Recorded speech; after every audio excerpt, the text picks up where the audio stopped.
All right, hello, my name is Christine Coxon. I'm in Professor Ava Vasalis' 2328 American Literature class, and today I'm going to talk to you about lynching and how it could be the voice of justice. All right, Ida B. Wells in her article, Lynch Law in America, makes the following statement about our country. Our country's national crime is lynching, she says. It is not the creature of an hour, the sudden outburst of uncontrolled fury, or the unspeakable brutality of an insane mob. It represents the cool, calculating deliberation of intelligent people who openly avow that there is an unwritten law that justifies them in putting human beings to death without complying under oath, without trial by jury, without opportunity to make defense, and without right of appeal. In this article, she's addressing the lynching of African Americans. During the 1920s, it was common for African Americans to be lynched, and she was addressing that issue. For the sake of this paper, I'm addressing the lynch law as a society's problem. Lynch law is when society takes a group of people who step outside the natural boundaries of society, and society persecutes them for that, whether it be physical or socially. Lynch law cannot be pinpointed. It's something that changes with society. As society changes, different groups end up standing out from society, and the lynch law applies to them after that. So today I'm going to address how lynch law can find its way into the jury box and therefore affect our government and our interpretations of justice. The United States law says, in a very real sense, therefore, the people must rely upon jurors for the protection of life, liberty, and the pursuit of happiness. In America, we have a unique government. We rely on the people, or the jury, for the interpretation of justice. But people are human, and people are part of society. So they are at risk of bringing this lynch law, or this, I guess it's also called scapegoat theory, into society. The authors, Harper Lee, John Grisham, and Ida B. Wells in their literature showed how American society's lynch law toward African Americans entangles itself with the pursuit of justice in the courtroom, causing chaos and destruction to follow. I'm going to begin with Harper Lee. Harper Lee, in her book To Kill a Mockingbird, tells the story of a trial lawyer during the Great Depression, 1930s, named Atticus Finch. Atticus Finch takes on the case of Tom Robinson, a man who is accused of raping a young girl. It turns out that this man was actually innocent, and Atticus was able to prove that this Tom was innocent and did not rape the girl, and in fact the girl was actually in love with Tom. But despite his discovery, Tom was still sentenced to go to prison. But on his way to prison, he was shot by an unknown cause. They don't know who shot the bullet, and they don't know how he died. It was unknown. He just vanished. Oh gosh, it's so Yeah, it's been haywire, don't worry about it. Okay, well that's it. Okay. Sorry, just pretend that didn't happen. So Harper Lee was the daughter of a trial lawyer in Alabama, as well as a student of the law herself. To Kill a Mockingbird was written in the 1960s, 100 years after the Civil War. And in her society in the 1960s, segregation was very common. In schools, African American children could not sit with white children. There was separation, 2 separate cafeterias. There was even bathrooms for colored and white. So American society embraced segregation. That was totally normal and acceptable. Also, lynchings were still common. There was over 5,000 lynchings between 1989 and 1960. For example, Lamar Smith, an innocent World War II veteran, showed above, was shot in the street to death, and there was 30 witnesses that this man shot Lamar Smith. But there was no charges made, and nothing was done about it. It was common. There was no even police records about it. It was totally normal for people to be lynched. In fact, some African Americans weren't even considered human by some people, another class of society. This excerpt is written by Charles LeVay of the Chicago Tribune, wrote the following description of an African male named Robert Nixon who was accused for rape. It says, "The Negro youth is Robert Nixon. He is 18 years old and comes from a pretty little town in the South, Tulsa, Louisiana. But there is nothing pretty about Robert Nixon. He has none of the charm of speech or manner that is characteristic of so many Southern darkies. That charm is a mark of civilization, and so far as manner and appearance go, civilization has left Nixon practically untouched. His hunched shoulders and long, sinewy arms that dangle almost to his knees, his outthrust head and cat-like tread all suggest the animal. He is very black, almost pure Negro. His physical characteristics suggest an earlier link in the species. Here you see Charles writing this and almost considering Nixon not even human. Another link in the species, really? This is how society viewed African Americans. So it is no wonder in Harper Lee's To Kill a Mockingbird that, oh, is it not working again? You may not want to hold it in your hand, I don't know. Yeah. Just don't worry about it. Okay, well, you get what I'm saying. I'm sorry. So it's no surprise that in Harper Lee's To Kill a Mockingbird that Tom Robinson was accused, because this society embraced African Americans as inhuman, not part of actual society. There was segregation, and so it's no surprise that he was accused. Right. Oh, You it's already not did. you, it's the PowerPoint. Yeah. Okay, I might just Is it maybe refer. a timer or something? No, I mean, I think it was doing it with his too. Was it doing with yours too? 'Cause Someone's PowerPoint. you know, was I'm doing just that gonna go also. to clicking up here, so you might have to bear with me as I walk. Someone's looking. Oh, okay. All right. John Grisham, in his book A Time to Kill, addresses the concept of how justice in the American court system can be impacted by the racial views and prejudice in culture. Grisham tells the story of a man named Carl Lee Haley who is accused of killing two men, Cobb and Willard, who raped his daughter. The day of their court trial, Carl and Willard walked into the courtroom and Carl Lee shot them. Usually, this would be called a justified murder in the court cases, and Carl Lee would be allowed to actually serve a short time in prison and not face the death penalty.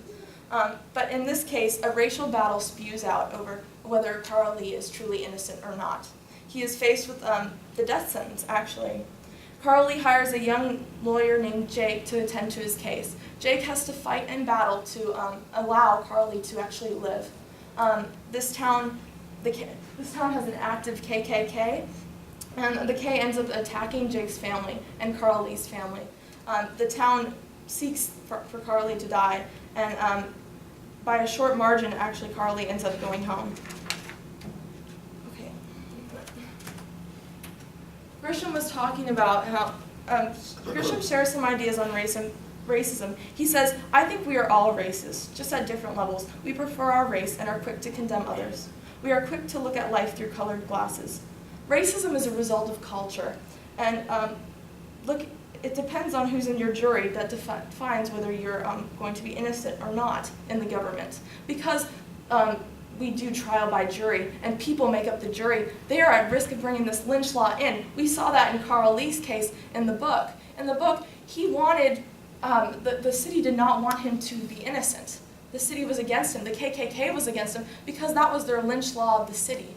They brought that into the government system. They weren't seeking true justice, but they were seeking their own prejudices, if that makes sense. The United States Constitution says that all men are equal all men are created equal, and they are equal under the law. That is not true. In the American court system, the person on trial is at the mercy of the prejudices and the racial and whatever views that the jury has. They are under the lynch law that the jury brings into the jury box. And so that ultimately affects justice in the court system. This theory that I'm calling lynch law is also called scapegoat theory. And philosopher Rene Girard, this is from his book. According to Girard, scapegoating is ritualized violence that, when done unanimously, effectively stops violence and establishes social harmony. If scapegoating is done unanimously with the consent of the entire community, the linchpin of his theorizing, it suppresses the possibility of I can't talk today. Unanimity is a formal requirement. The absentation of a single participation renders the sacrifice even worse than useless. It makes it dangerous. What he's saying in a kind of confusing way is that we need this scapegoat theory. We need this lynch law in order for government to work. Because if you made it illegal, like I said, it's not really pinpointed, it moves. So if you take this away from people, it wouldn't be society, basically. That part of society is this scapegoating theory. So if you were to make lynch law illegal in America, potentially you wouldn't have government at all.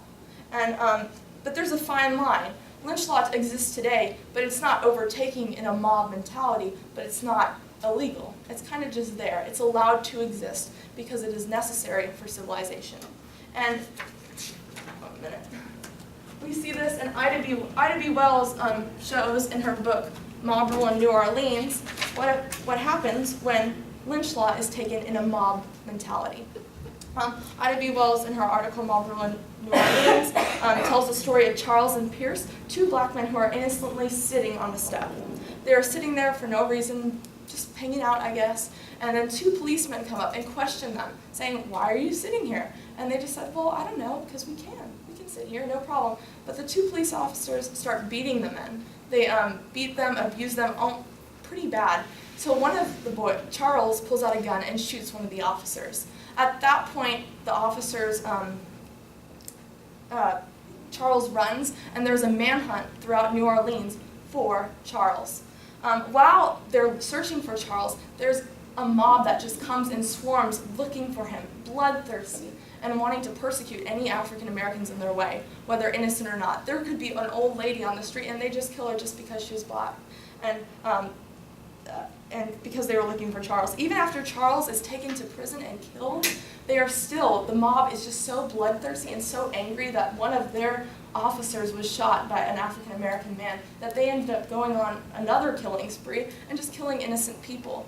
That was their form of justice. The mob was taking justice into their hands, and what they saw it as right. And so we see this. Ida B. Wells was showing what happens when lynch law becomes a mob, when it has no boundaries, basically, and how it overtakes the society.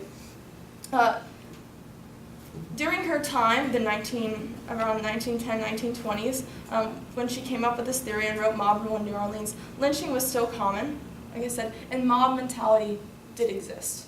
The following pictures are from Jesse Washington's lynch in 1920. He was lynched in Waco, Texas. There was actually a mob there. The city of Waco declared a city holiday, and so all schools were let out to watch this lynching. There was about 10,000 people there. It was open. They've hired a professional photographer to photograph this horrible ordeal, and they actually put it on their postcard. And it was their postcard for 10 years, was a lynching of Jesse Washington. And so this was the society that Ida B. Wells lived in. She was witnessing firsthand what happens when a mob feels like they can have justice in their hands. When they take lynch law to that next step, they justify their actions by that lynch law. Okay. So today, we don't really see people getting lynched. We don't have segregation. We believe that we've done a good job of trying to make sure every race and culture has an equal chance at getting educations and stuff like that. We've done a great job of that. But today, it's not just racism that has a problem. Lynch law has moved to other issues. For example, like homosexuality. Back in the 1930s to 1960s, homosexuals were scared to come out of the closet.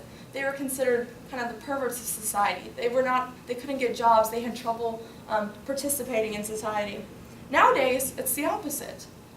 Homosexuals are allowed to practice openly in most cultures. They are allowed in some states to marry. They have their own TV shows, talk shows. They're in our news, in our literature. And if anyone opposes homosexuality, they're considered a hate group and labeled as intolerant. So you can see how lynch law moved from racism now to kind of people that are anti-gay. Also, you can see lynch law moving from creation to evolution. In the classroom, a student could have a creationist viewpoint, and in a classroom that supports evolution, and they will get persecuted, possibly in their grade and socially in a school. So you can see lynch law moved from racism to now education system. So today I'm going to ask you, where do you find your justice? We're all members of society. We all interact in different social circles every day. So my question for you is, what is your lynch law? Where do you find your justice? What is our lynch law for society? What do you think is just, and what do you think is right? Do you think lynch law is correct? The lynch law that society has now is correct? Are you willing to stand up for what is right and what is just? All right, that's it.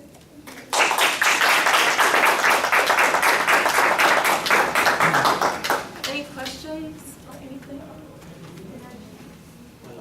All right, so what would you think is I mean, you said you identified some areas where the lynch law is applying nowadays, but what do you think are some actions that people take? Like, what are some different approaches? Because do you think there's different approaches on like how lynch law is enforced now than back then? Well, yeah, I don't think people are getting killed. I mean, but I think it's more of a social lynching now. I mean, it could very well lead to physical, but I think it's a very social, like I said, in the classroom. Like, for example, if I was here actually taking a class and I had a creationist viewpoint, and I expressed that in class, my teacher could potentially fail me. I mean, I know that's not right, but in their eyes, they could be failing me or giving me a poor grade justified. So it's more like a social lynching now. I would say nowadays, not necessarily now. Would you consider school bullying a form of lynching? Oh, definitely. Facebook and kids that have to eat in the bathroom because they don't want to go to the cafeteria. I've heard of that kind of thing, and when I was hearing you talk, it kind of like the two were connected. Mm-hmm. I'd say yes, definitely. That's definitely it. I also think it's at a bigger scale than just bullying. I think it's a national scale. And I truly think it's part of society. Society naturally has a lynch law. It wouldn't be society if there was no lynch law. So I believe that that is part of a school society. I mean, you're in that environment, and I think that definitely is. Nationally, I think there also is, like, politically and stuff like that.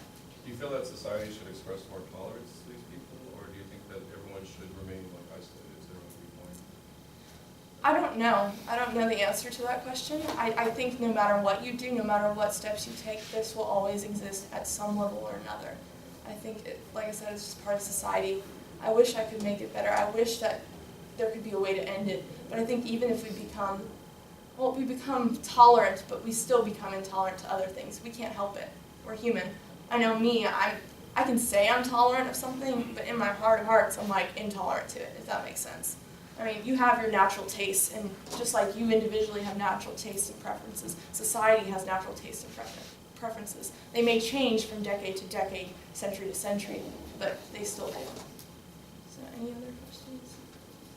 I have one question, and I don't want to put you on the spot, but the last question you ended with, it was a powerful question. What is your justice?